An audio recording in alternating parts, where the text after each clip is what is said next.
All right. Hopefully this works after all of our technical difficulties the last couple weeks. All right, so we did the cool post-processing stuff. They're here somewhere. I hid them all because I was tired of getting sick playing this game. So I've got my global and my box volumes. I just turned them off. Yeah, sorry about the vomiting.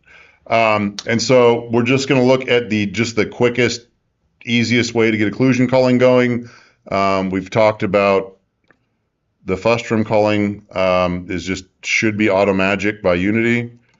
So I took this big old nasty scene, and it took me half the morning, and I broke stuff out into my dynamic objects, which is basically the cars with rigid bodies, and my players in there. And then I've got buildings and environment. And so what I'm going to do, I think that all works. And then the other stuff we'll fix later. What I'm going to do is open up the occlusion culling window, and then we'll start playing. So rendering, so window rendering, occlusion culling, come on back. So we get this cool extra tab here, and we can just start marking our stuff. So I'm going to basically grab everything in buildings, and get to the other side of the inspector here. None of that stuff should move. You don't want occlusion culling on, giant mechs that are walking through your city.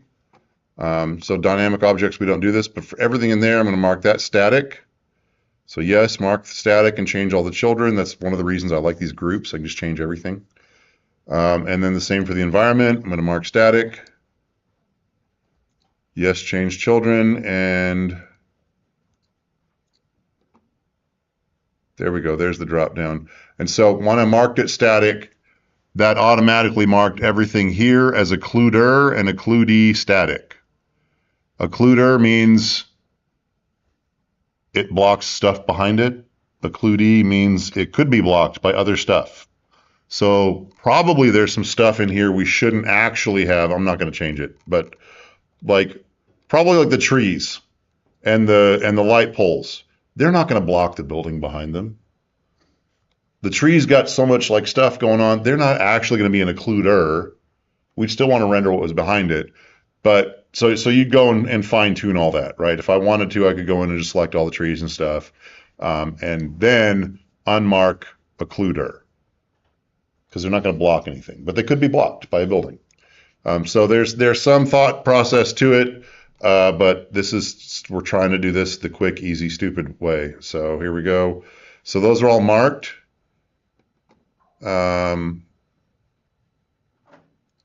We're trying to do everything. I don't think we have anything else set up. Everything should be done here. So we're just going to bake. And it's going to compute all that occlusion so fast. It's so crazy.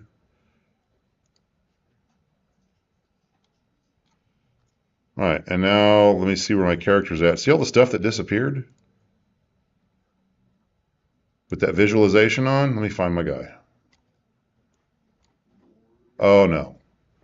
Oh no.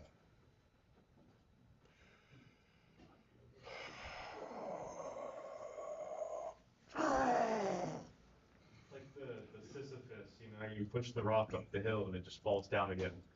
They just keep making the hill bigger. Maybe you should It's a sing bunch of about it like we're in a music film, and that'll fix it. Anyway, that was it. Mark stuff static. With that occlusion window open, hit bake, and then on the visualization you can test it. And if you don't have a brand new Alienware that's making your life a misery, then you can move, live in the editor, you can move the camera or whatever around and see what's working. It looks like this building backdrop is one big object, so it's probably, unless I look straight up in the sky, it's not going to be occluded by anything. So if I did look straight up in the sky and that stopped rendering, that'd be the frustum culling that was working. But yeah, I mean, if we had enough big stuff going on. So I can see the water here. So we're probably got our character over here somewhere and are looking off this way. And so you can see what's, screw it. Okay. yeah, that's basically what we wanted to cover. I'm not going to require you to go any deeper than that, but that helps. When I was building a multi-room, man, I could have turned that into an escape room. I was building a multi-room VR sim, and I started filling it with like tons and tons of stuff and lights and all that. We started getting massive frame rate drops, and we thought our HTC Vive was like getting old and busted. This is what we had to do. Just literally a couple of clicks brought our frame rate way back up because I had different rooms with doors behind them. So that worked. So it works in a city, it works inside. So this will work great inside your escape rooms as well. Why bother rendering 3 rooms that way when I can't see it? So it's just a good performance thing, except for this performance thing. I do not know what's going on with this computer. I suspect that the GPU is not configured properly, and so every time I try to do something even remotely graphical, especially with Unity. That Alienware were all GPU related. Yep. I'm almost certain. Okay. Fantastic. Thanks, Bill. Love it.